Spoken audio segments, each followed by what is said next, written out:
What's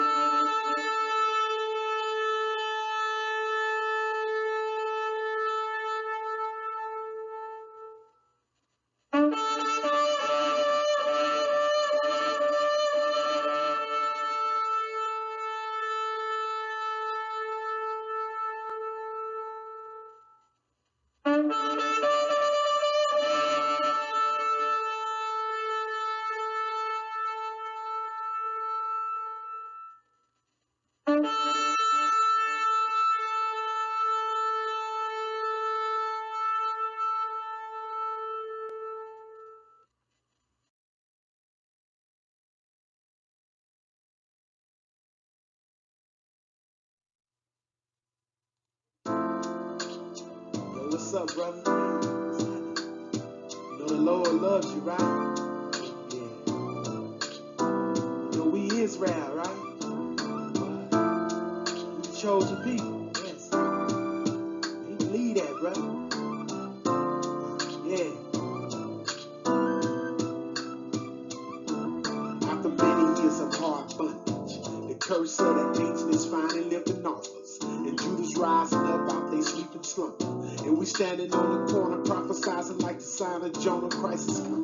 Christianity, yeah, that's that new bondage. Holy people trying to serve him on a pagan Sunday. America will be destroyed before the second coming. We prophesizing on the way, man, is Jacob's trouble. We take the scriptures, we can bust any philosopher's bubble. Break them down with these scriptures, man, with no struggle. We give away freely, brother, yes, this is no hustle. The Lord knows your trouble, gather with the holy brother. Children of the promise, yeah, we back. All of God's children, children of the bondage, Israel. I'm living my life for the love of Christ. Man, they said I was an African, but I'm an Israelite. I praise the Most High for sending down that holy light, for giving me peace of mind, brother, in my darkest nights. A living sacrifice, Christ commands us all to be, to love your brothers, man, and pray for your enemies. Remember Calvary, what he done for you and me. He mentally and spiritually, man, he set us free. 3 days in Hades, man, we should abort and lead the might. We should be the first to share the love and show the light. I praise the Most High, cause every day I got to fight. Shalom, brothers and sisters. Tonight's scriptures is going to be taken from the book of Revelation, chapter 22, verses 18 through 19. Verse 18. For I testify unto every man that heareth the words of the prophecy of this book. If any man shall add unto these things, Abba Yah shall add unto him the plagues that are written in this book. And if any man shall take away the words of the book of this prophecy, Abba Yah shall take away his part out of the book of life, and out of the holy city, and from the things which are written in this book. Tonight's lesson, we're going to concentrate on the historical origins of the King James Bible. Very few people understand this origin. How did the King James Bible come into being? And we're going to find some rather shocking information about the origins of the King James Bible. Next, we're going to take a look at the Bible in its content, that it does not contain all Hebrew Israelite scriptures, but rather only a select group of Hebrew scriptures that the early church Gentile leaders thought were appropriate to be in their so-called Bible. And lastly, we're going to take a look at one collection of those scriptures that once was a part of the Bible. It was called the Apocrypha. The Apocrypha, a collection of scriptures taken out by the Protestant Gentiles. So let us begin.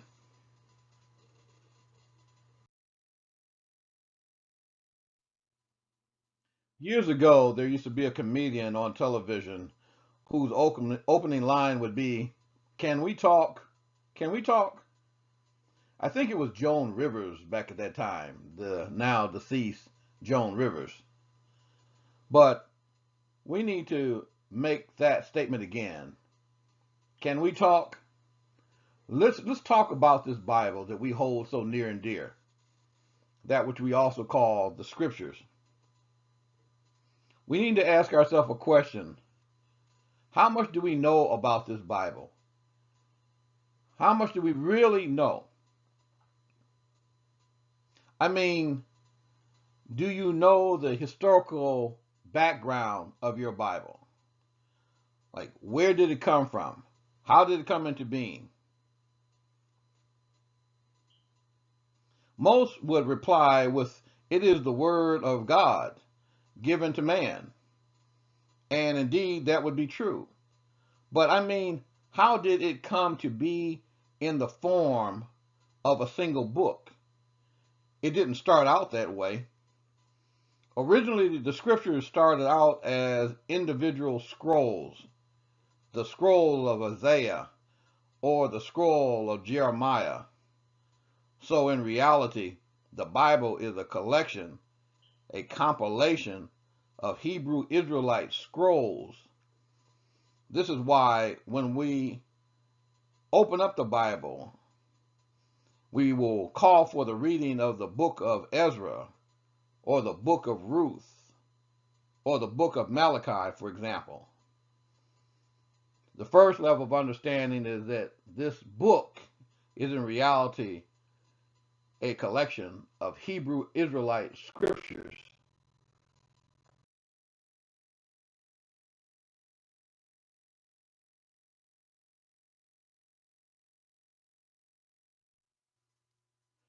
Well, one very intriguing question comes to mind, and that is, how did these Afro-Asiatic Hebrew Aramaic scriptures transition into Euro-Asian, or as some would call it, Eurasian Holy Bibles, written in English, Latin, Greek, and the other European languages?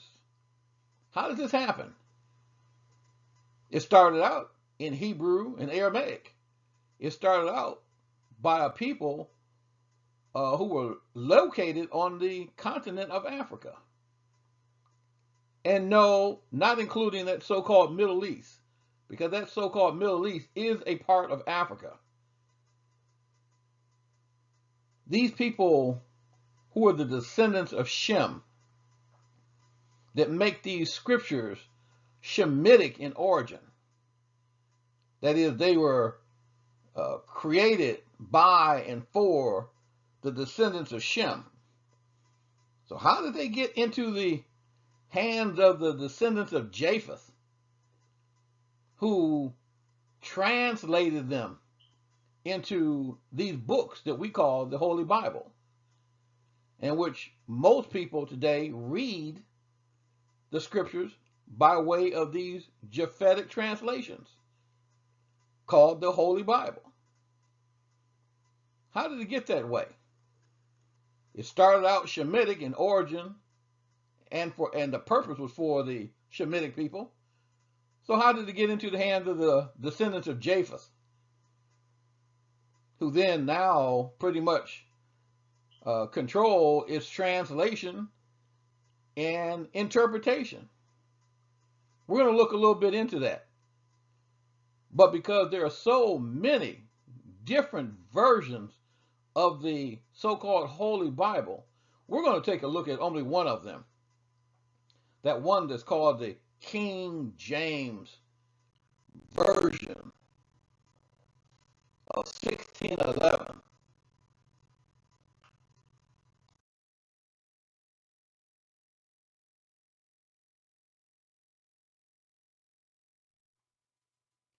In order to understand how these scriptures transition from Hebrew Aramaic of a Shemitic sense, a Shemitic origin, through the lineage of Abraham, Isaac, and Jacob, and became the Holy Bibles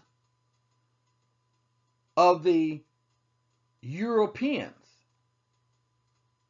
who are of the Japhetic lineage, in order to understand how that came into being, we have to understand first Genesis chapter 10, 1 through 5, who describes the original Gentiles. And we've gone through that in another lesson. So refer back to that and you'll know who these original Gentiles were. And that there will be others who are going to be added to that list of Gentiles later on. So we're not going to go into that right now. We've done that before. So we go back there and review that. But in order to understand how did things change from the Hebrew Israelite writings, scrolls, scriptures, into the Holy Bible of the Gentiles, we have to understand and go back to Luke 21, verse 24, where it says, in part, until the times of the Gentiles be fulfilled. Until the times of the Gentiles be fulfilled. With that, we must come to grips with the fact that the times of the Gentiles came into being, and the time of the Gentiles is going to come to an end. Now let's go back to Yahushua HaMashiach, aka Jesus, the prophesied Passover lamb that came unto his own people and most rejected him. Then, as some still reject him today, there are still some Hebrew Israelites who still reject the Messiah, Yahushua HaMashiach. When we turn to John chapter 1, verse 11, we read the following. And he came unto his own, and his own received him not. But as many as received him, to them gave he power to become the sons of Abba Yah, even to them that believe on his name. Those that did reject their own Messiah continued to blaspheme for many, many years after the crucifixion of the Messiah. Even to the times of Paul and Barnabas, where they were still out spreading the gospel to their own. He came unto his own. His own and their own were the Hebrew Israelites. It was still the time of the Hebrew Israelites. The focus was still on the Hebrew Israelites. When we go back to Romans chapter 1, verse 16, we will read in part where it says, first unto the Jew, then unto the Gentile, but first to the Jew. And this is exactly what took place. Yahushua HaMashiach didn't come into this world for everybody. He came into the world for his own. He came unto his own, and his own received him not. So that when we then go into Acts chapter 13, with that in mind, precept upon precept, line upon line, we read in verse 42, and when the Jews were gone out of the synagogue, the Gentiles besought that these words might be preached to them the next Sabbath. Now, when the congregation was broken up, many of the Jews and religious proselytes, converts, followed Paul and Barnabas, who, speaking to them, persuaded them to continue in the grace of Yah. And the next Sabbath day came also the whole city together to hear the word of Yah. But when the Jews saw the multitudes, they were filled with envy and spoke against those things which were spoken by Paul, contradicting and blaspheming. Then Paul and Barnabas waxed bold and said, It was necessary that the word of Yah should first have been spoken to you, but seeing you put it from you and judge yourselves unworthy of everlasting life. Behold, we turn to the Gentiles. This is the beginning of the times of the Gentiles, spoken of by Luke 21 and 24. It has been fulfilled, first unto the Jew, then unto the Gentiles. Romans 1 and 16, Romans 2 verse 9, Romans 2 verse 10. First unto the Jew, unto the Yahudim. Unto the Yahudim first, not at the same time, and not by the same means. And we will see later on we've already covered that in another lesson, where in Romans 11, the Apostle Paul clearly points out that the Gentile comes into salvation through the fall of the Jews. He's referring to those who believed not on Yahushua HaMashiach. By this means they are grafted in. So with all that said, now we should understand that we transition from the spotlight being on the Hebrew Israelites, although have they fallen? Absolutely not. Romans 11, they haven't fallen that they shouldn't get up. But now the opportunity has come to the Gentiles to receive salvation. But first unto the Jew, then unto the Gentile. And when we read in chapter 11, Paul warns the Gentiles not to boast. Not to boast. But not only did they not boast, these Gentiles went out and started their own religion, their own religious system called Christianity, beginning with Roman Catholicism.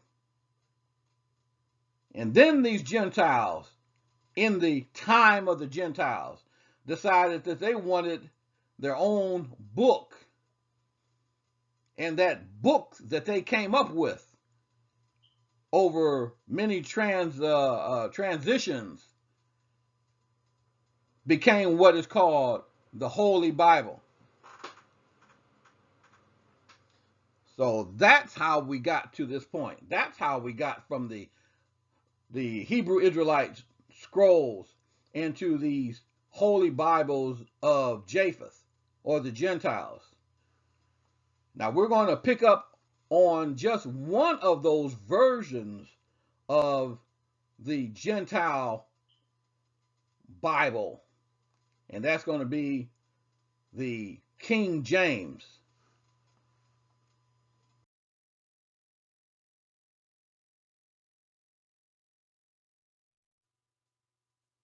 So when we ask the question, who authorized these scrolls? These scrolls by these Hebrew Israelites, these descendants from Shem through Abraham, Isaac, and Jacob. Who authorized them? By what authority? Well, we find the answer to that in part by looking at Exodus, the book of Exodus, chapter 17, verse 14. And Yahuwah said unto Moses, or Moshe, write this for a memorial in a book. So who told him to write it in a book? Yahuwah himself. And again in Jeremiah 30, verses 1 through 3, we read, Thus saith Yahuwah Elohim of Israel, saying, Write thee all the words that I have spoken unto thee in a book. Clearly, the authority for the Hebrew Israelite scriptures is Yahuwah himself. Now let's take a look at the authority behind the Holy Bible, the version called the King James. Well, it's not backed up by scripture. Holy Yah never appeared to King James and told him anything. King James, the King of England, France, and Ireland. Holy Yah didn't appear to anybody in England or France or Ireland, tell them to do anything with his scriptures, with his words. Not one time.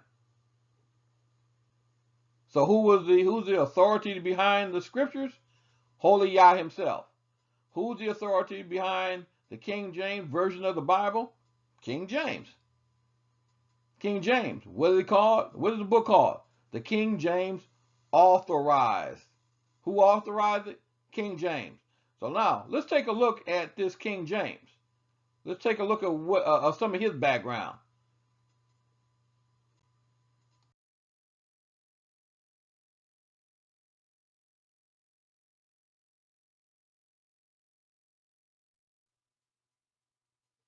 So, who was this King James?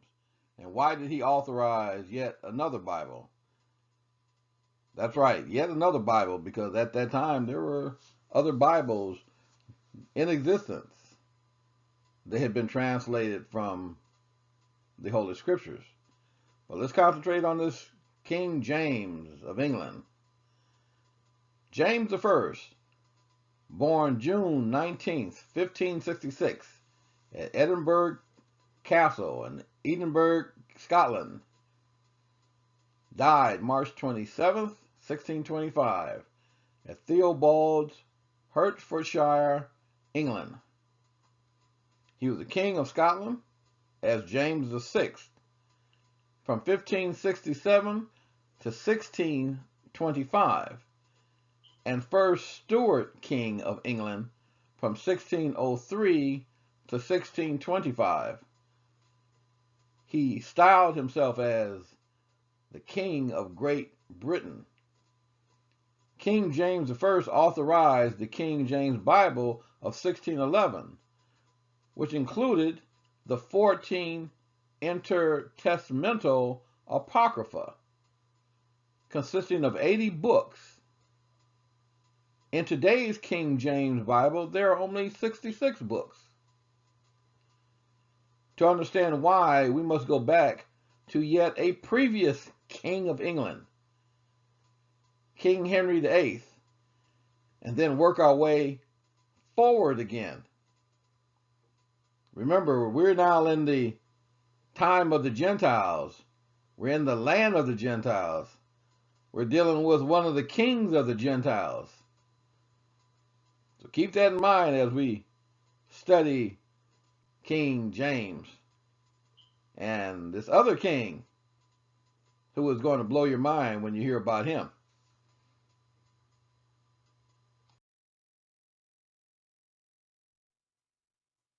So who was this other king? He was none other than King Henry VIII. So let's take a look at this other king. Now remember that this is taking place in about the year 1534. 1534. Remember, King James authorized the King James Bible back in 1604, and it was completed in 1611. Now we need to go back in that time machine a little bit, back to 1534, and we're going to pick up the king who was of England at that time, who was King Henry VIII. In 1534, King Henry VIII separated the English church from papal Roman Catholicism. The English Reformation gained political support when Henry VIII wanted an annulment of his marriage to Catherine of Aragon, so he could marry another woman by the name of Anne Boleyn. But there was a Catholic pope by the name of Clement VII who, considering that the earlier marriage to Catherine, who was the aunt of Emperor Charles V of France, and how he would react to such a move. So therefore, he refused the annulment. Eventually, Henry took the position as protector and supreme head of the English church and clergy. bypassing Rome to annul his own marriage, and he was excommunicated by Pope Paul III for acting so independently. You have to remember that back at this time in the land of the Gentiles, the Roman Catholic Pope ruled without question. He had authority over life and death. One of his titles was Vicar of Christ, which means the substitute of Christ. Imagine that. The Pope of the Roman Catholic Church called the Vicar of Christ. You see, these are the things that these Gentiles did when they became aware of Yahushua HaMashiach, the Messiah. Remember I said that Paul told them, warned them, the Gentiles not to boast when they were grafted into the holy tree of Israel. But not only did they boast, like I said, they formed their own religion called Christianity, starting with Rome, the Roman Catholic Church.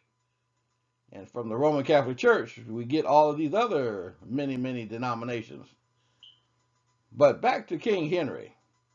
So here we have King Henry the VIII, married to a woman by the name of Catherine of Aragon. He's upset with her because she didn't bear him a surviving son. So he got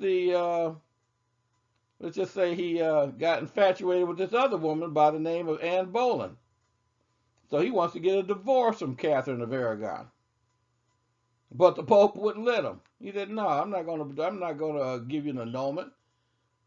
So what King Henry did, he said, well, I'll tell you what, I'm going to separate England and the Church of England from under the authority of the Pope. And then I'm going to grant myself an annulment. And then I'm going to become the head of the English church, the Church of England. And that's what he did. And as a consequence, he was excommunicated. Let's go on.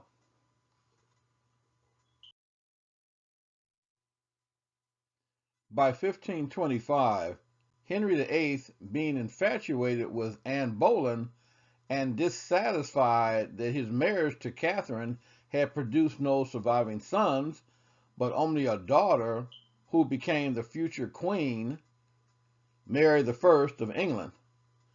At that time, there had never been a female on the throne. Having annulled his own marriage to Catherine, he set in motion a chain of events that led to England's break from the Roman Catholic Church and his becoming head of the Church of England, or also known as the Anglican Church. By 1533, his marriage to Catherine was declared invalid, and Henry married Anne Boleyn. Catherine refused to accept Henry as supreme head of the Church of England, and considered herself the king's rightful wife and queen. Despite this, Henry banished her from the court, and she lived out the remainder of her life at Kimbleton Castle. Now, Catherine of Aragon was the Queen of England from June of 1509 until May of 1533 as the first wife of King Henry VIII. She was previously the Princess of Wales as the wife of Henry's older brother Arthur. Catherine was the daughter of Isabella I of Castile and Ferdinand II of Aragon. Catherine was 3 years old when she was betrothed to Arthur, Prince of Wales, and heir apparent to the English throne. They married in 1501, but Arthur died 5 months later. Well, notwithstanding the fact that her marriage to Arthur was arranged when she was 3 years old, when she became of age, she didn't marry the man. And then when he died, she agreed to marry his younger brother, Henry VIII.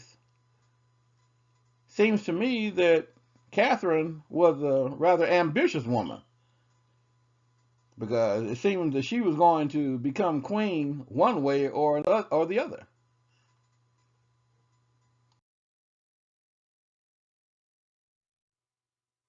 Now let's learn a little about this second wife, Anne Boleyn, who was Queen of England from 1533 to 1536 as the second wife of Henry VIII. Anne was the daughter of Thomas Boleyn, 1st Earl of Wiltshire, and his wife Lady Elizabeth Howard, and was educated in the Netherlands and France. Anne returned to England in early 1522 to marry her Irish cousin James Butler, 9th Earl of Ormond. The marriage plans were broken off, and instead she secured a post at court as the maid of honor to Henry VIII's wife, Catherine of Aragon. In February or March of 1526, Henry VIII began his pursuit of Anne. She resisted his attempts to seduce her, refusing to become his mistress, which her sister Mary had been. Can you believe this? Okay, so let's go back. So we have this Anne Boleyn, who was the maid of honor at Henry VIII's first marriage to Catherine of Aragon. And she resisted the attempts of Henry VIII to seduce her, refusing to become his mistress because her sister Mary had already been Henry's mistress. Man, these Gentiles, this is why the scripture tells us, learn not the ways of the heathen. Learn not the ways of the heathen.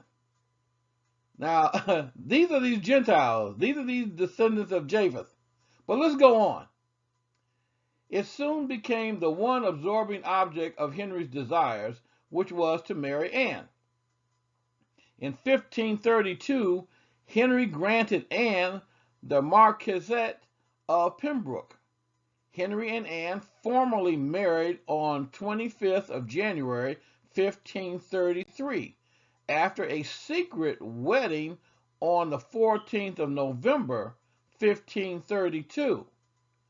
But if you will recall, Catherine of Aragon was the Queen of England up until 1533, which means that Henry and Anne Boleyn were married while Henry was married to Catherine of Aragon.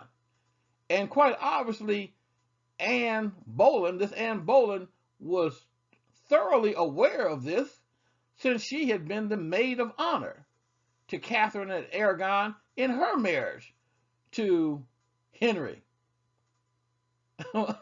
This stuff is really wild. And these are the people from whom you will see leads up to our receiving the King James Bible. But let's go on. On the 23rd of May, 1533, newly appointed Archbishop of Canterbury, Thomas Cranmer, declared Henry and Catherine's marriage null and void. 5 days later, he declared Henry and Anne's marriage valid. Shortly afterwards, the Pope decreed sentences of excommunication against Henry and Thomas Cranmer. As a result of this marriage and these excommunications, the first break between the Church of England and Rome took place, and the Church of England was brought under the king's control, and Anne Boleyn was crowned Queen of England on the 1st of June, 1533. This is really, really wild, but it gets wilder still. Now, on the 7th of September, Anne Boleyn gave birth to the future Queen Elizabeth I. Henry was disappointed to have a daughter rather than a son, but hoped a son would follow and professed to love Elizabeth. Anne subsequently had 3 miscarriages, and by March of 1536, Henry was courting Jane Seymour. Now, in order to marry Jane Seymour, Henry had to find a reason to end the marriage to Anne Boleyn.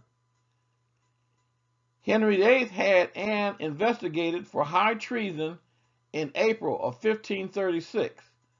On the 2nd of May, she was arrested and sent to the Tower of London, where she was tried before a jury of peers, which included Henry Percy, her former betrothed, and her own uncle, Thomas Howard. And she was found guilty on the 15th of May. She was beheaded 4 days later. Now, this Jane Seymour then became Queen of England from 1536 to 1537 as the 3rd wife of Henry VIII. She succeeded Anne Boleyn as Queen Consort following the latter's execution in May of 1536. She died of postnatal complications less than 2 weeks after the birth of her only child, a son who became King Edward VI. She was the only one of Henry's wives to receive a queen's funeral, and his only consort to be buried beside him in St. George's Chapel, Windsor Castle. And these are the people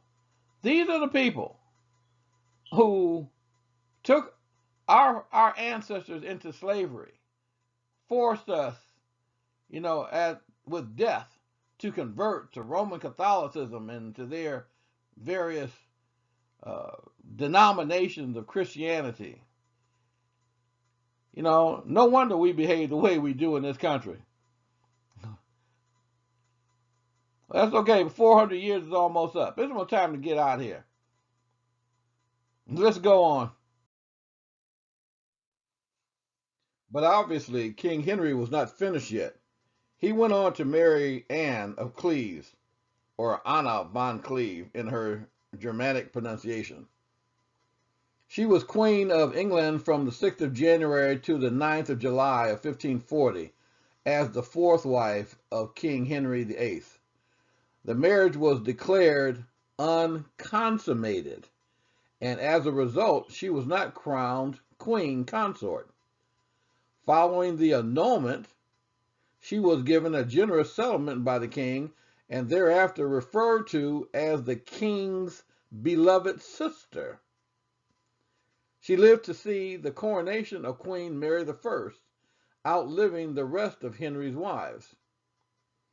So then after he received his annulment from Anne of Cleves, he went on to marry Catherine Howard.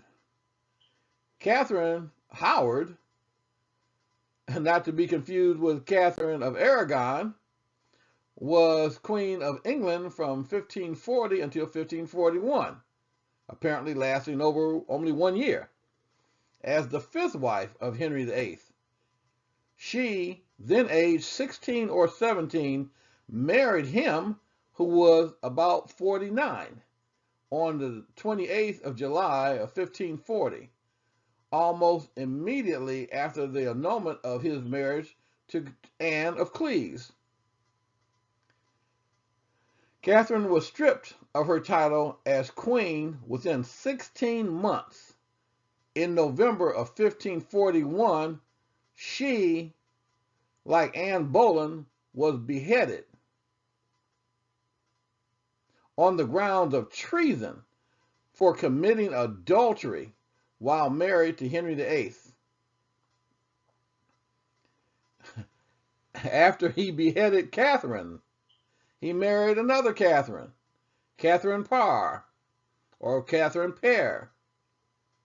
She was the Queen of England and Ireland the last of the 6 wives of Henry VIII, and the final queen consort of the House of Tudor. She married him on the 12th of July of 1543. This was her fourth marriage, and she outlived him by 1 year. Catherine enjoyed a close relationship with Henry's other 3 children and was personally involved in the education of Elizabeth I and Edward VI. She was influential in Henry's passing of the Third Succession Act in 1543 that restored both his daughters, Mary and Elizabeth, to the line of succession to the crown. Wow, so here we have good old King Henry, the head of the Church of England, married 6 times, having 2 of his wives' heads cut off, or should I say beheading 2 of his wives. They say that you can remember these women by the old little line that of Henry's wives' names, by saying that he had 3 Catherines and 2 Annes and 1 Jane. Well, this Henry, he was busy. This man who became the head of the Anglican Church. These Gentiles. Let's go on. Edward VI was King of England and Ireland from the 28th of January, 1547 until his death. He was crowned on the 20th of February at the age of 9. Edward was the son of Henry VIII and Jane Seymour, and England's first monarch to be raised as a Protestant. During his reign, the realm was governed by a regency council because he never reached the age of majority. The transformation of the Church of England into a recognizable Protestant body also occurred under Edward, who took great interest in religious matters. Although his father, Henry VIII, had severed the link between the Church and Rome, Henry VIII had never permitted the renunciation of Roman Catholic doctrine or ceremony. It was during Edward's reign that Protestantism was established for the first time in England, with reform that included the abolition of clerical celibacy and the Mass, and the imposition of compulsory service in English rather than Latin. So here we have presented a short history of what took place in the area called Great Britain, England, Scotland, and Ireland, where the succession of leaders, of rulers, of kings led to the first Protestant church in England under Edward VI. And it is from here that we're going to we find the 3 main Bibles that were authorized under the Church of England. Now, at this time, under the control of King Henry VIII.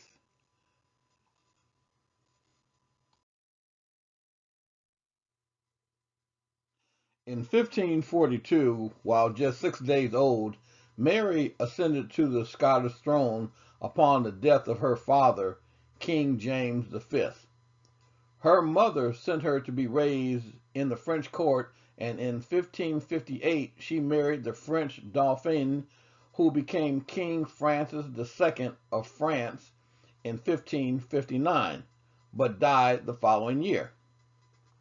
After Francis's death, Mary returned to Scotland to resume her designated role as the country's monarch. In 1565, she married her English cousin, Lord Darnley, in order to reinforce her claim of succession to the English throne after Elizabeth's death. In 1567, Darnley was mysteriously killed in an explosion at Kirklefield, and Mary's lover, the Earl of Bothwell, was the key suspect. Although Bothwell was acquitted of the charge, his marriage to Mary in the same year enraged the nobility. Mary brought an army against the nobles, but was defeated and imprisoned at Lochleven, Scotland, and forced to abdicate in favor of her son by Darnley, James VI of Scotland, who became James I, King of England, who authorized the King James Version of the Bible.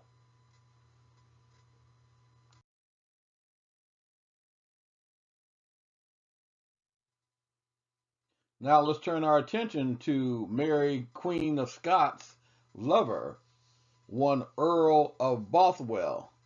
His name was James Hepburn. He was the fourth Earl of Bothwell. He was the third husband of Mary, Queen of Scots.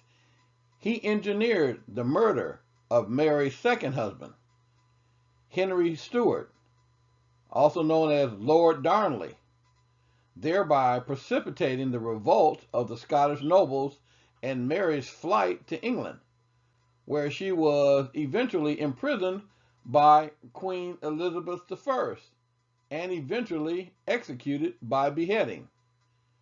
Bothwell had won the Queen's affection by acting with loyalty and resourcefulness during the critical events surrounding the murder on March 9th of 1566 of her secretary, David Rizzio, at the instigation of Darnley, who you will recall was her previous husband.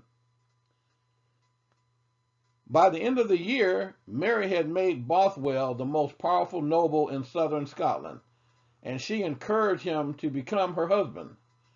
When Darnley was murdered in 1567, public opinion immediately accused Bothwell and Mary of the crime. He was acquitted at an obviously rigged trial. Already living with Mary, he divorced his first wife and married Mary by Protestant rites on May 15 of 1567.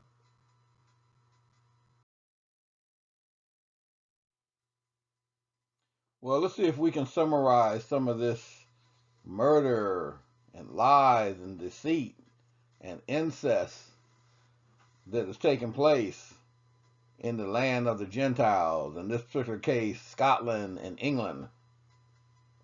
Well, starting up at the top, we see Henry VII. At the time of Henry VII, we have to remember that the various churches under Christianity are totally dominated by Rome, the Pope of Rome. The Pope had pretty much absolute authority over kings and queens and the lives of everyone in what was become known as Europe and these European nations. But there is a certain movement of protest among the people where they're rebelling against the authority of Rome.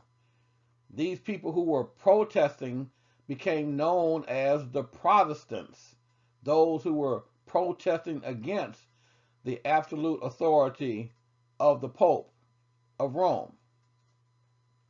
So now picking up at Henry VII, we know that Henry VII fathered Henry VIII.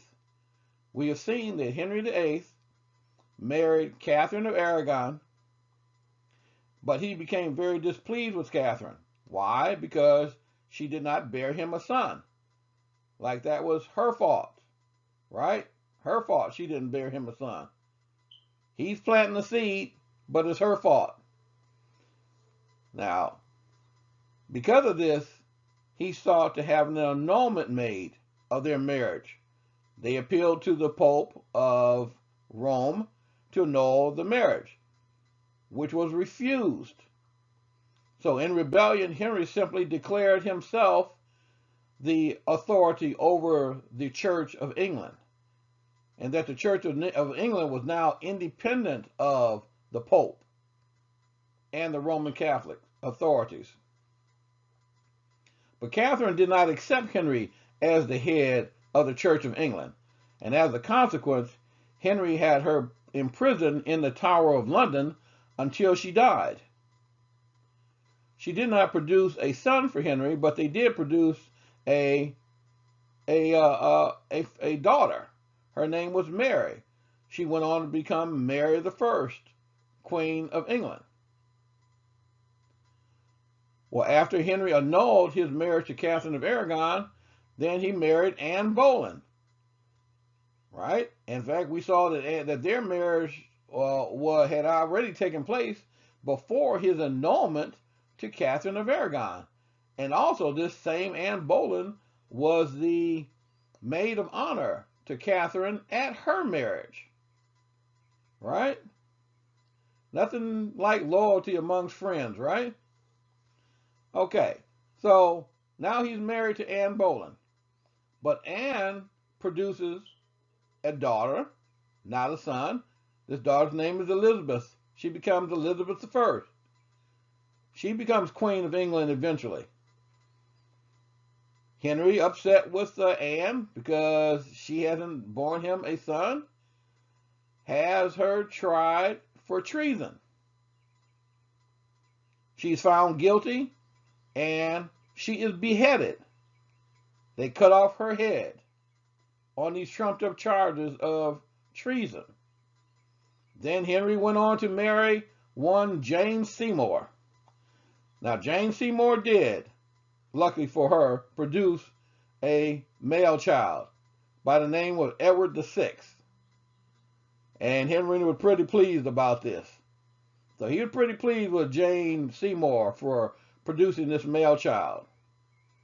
This child, Edward VI, went on to become the first king, English king of the Protestant Church of England. During his reign, the Church of England became fully Protestant. Okay, now on the other side, we have the Stuarts, who were mainly Roman Catholic. They were still loyal to Rome, for the most part. All right, so we have Henry VII dropping down to Margaret and their child, James V. Now, one of his offspring was Mary Stuart. Mary Stuart, called the Queen of Scots. She became Queen of Scotland. And she married one Lord Darnley. Lord Darnley. But Lord Darnley is killed in an explosion, and it is widely believed that Mary Stuart and her lover, the Earl of Bothwell, had Lord Darnley killed.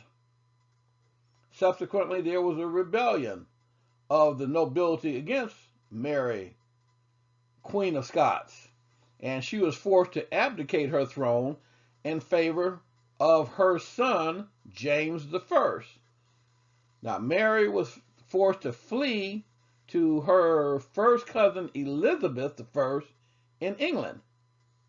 But Elizabeth didn't trust Mary. She believed very fervently that Mary had eyes on her throne and had Mary imprisoned for years, until eventually she was tried and later she was beheaded. So now we have Mary Stuart, Queen of Scots, beheaded.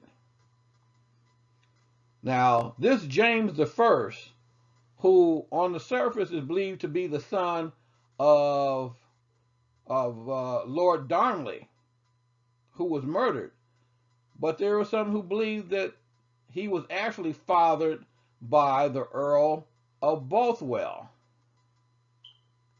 But nonetheless, this same James I, king, who would become the King of England, he was also the James VI of Scotland. It is this self-same James that authorized the King James Bible. And as just another little point of interest, this James the First went on to marry Anne of Denmark, and then they had a child by the name of Charles the First, and he was executed.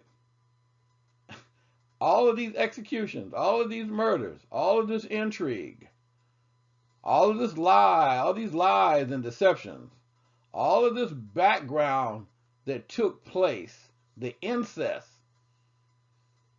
all of this history behind what led to this man named James the First, King of England, who went on to authorize the King James version of the Bible.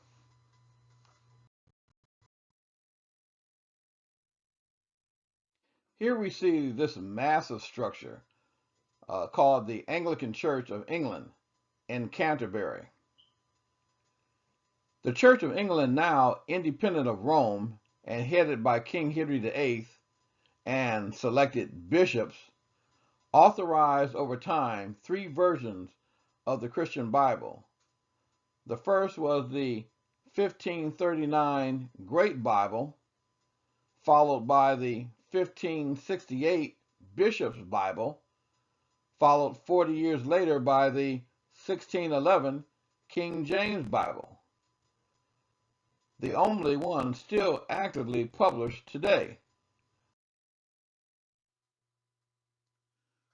So here we are. We've covered some of the history and background and some of the people who led up to the person called King James the First, who authorized the King James Bible. Now to this, let's just add a few little other tidbits of information. The New Testament was translated from what is called the Textus Receptus. The Textus Receptus is Latin that means the received text. This is a group of very old text manuscripts that were written in Greek back from the Byzantine Empire days. Then the book of Revelation was translated from the Latin Vulgate. The Latin Vulgate dating back in 157 AD. The Old Testament was translated from the Masoretic Hebrew text dating from 800 to 900 AD, while the Apocrypha was translated from the Greek Septuagint dating 250 to 280 AD. This Greek Septuagint, one of the very oldest translations from the Hebrew Aramaic into Greek that currently exists. Now, there are several versions of the King James. We had the 1611, of course.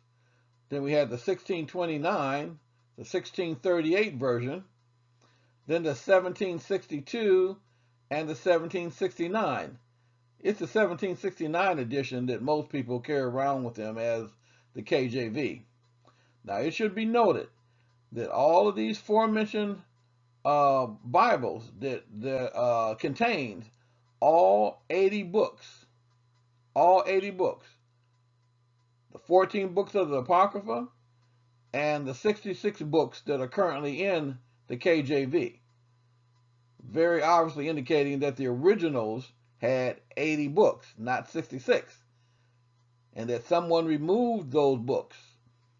And we're going to look into this a lot further in part 2 of this lesson. But recall that Revelation chapter 22, verses 18 through 19, regarding not adding or taking away from scriptures. Not adding or taking away from scriptures. Now, obviously, somebody forgot or never knew that they have removed 14 books that were at one time part of the Holy Bible.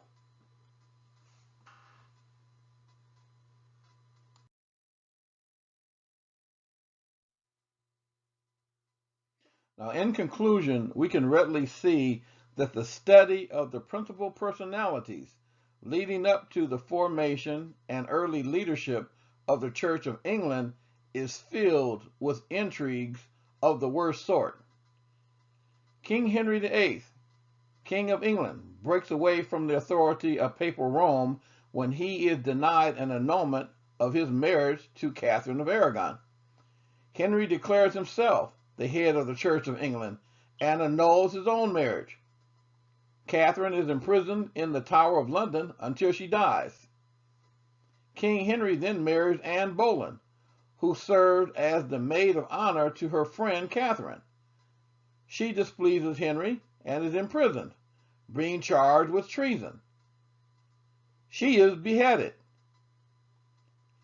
Henry then marries Jane Seymour, who dies shortly after delivering their son, Charles VI, who became the first Protestant king of England. Henry then marries Anne of Cleves, but has the marriage annulled, declaring that the marriage was never consummated. She was later declared the king's beloved sister. The king's beloved sister? Can't you see that the probability is very high that King Henry and his sister were in some sexual relationship, then claimed to have gotten married, trying to keep it secret that all along they were related and in some way brothers and sister.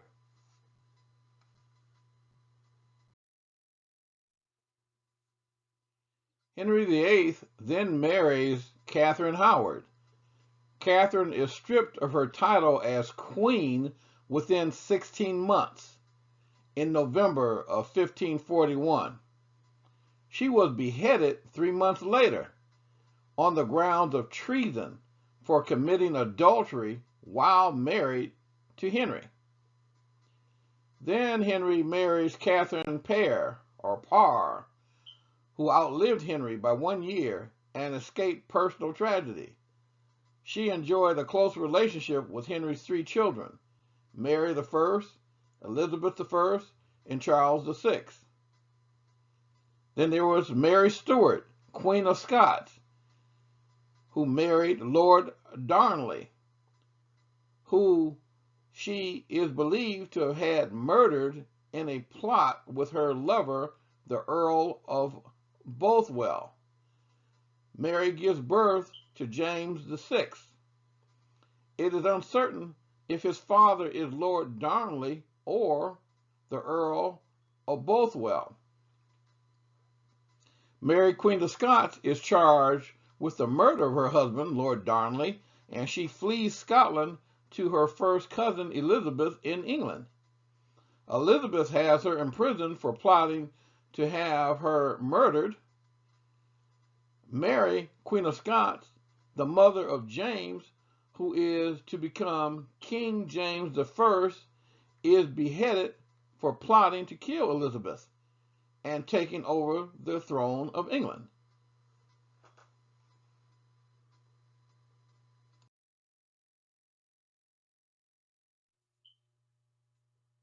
How about we wrap all this up, all this intrigue, all this killing and beheading and cheating and incest being carried out by these Gentiles who have gotten a hold of our Hebrew Israelite scriptures, turning them into the various forms of their Holy Bible. Yes, the word was to go to the Gentiles. Yes, we were to go out and spread the word to the Gentiles, but not including all of this mess, not including all of this bloodshed and heads being cut off. So let's wrap this lesson up for tonight. How about we just end on a more jovial note? Well, this concludes part 1 of this study of the King James Holy Bible. Part 2, we're going to dig deeper into the sources that were used in the translation of the King James. We're going to be looking at the translators themselves. We're going to identify who they were where they were, and the role that they played, so that you'll have a far greater understanding of this book that you call the Holy Bible. So from all of us here at the Hebrew Israelite Home Bible Study Group of Pensacola, Florida, I bid to all you brothers and sisters, shalom, shalom. And today, being the Sabbath, again, Shabbat Shalom. Israel,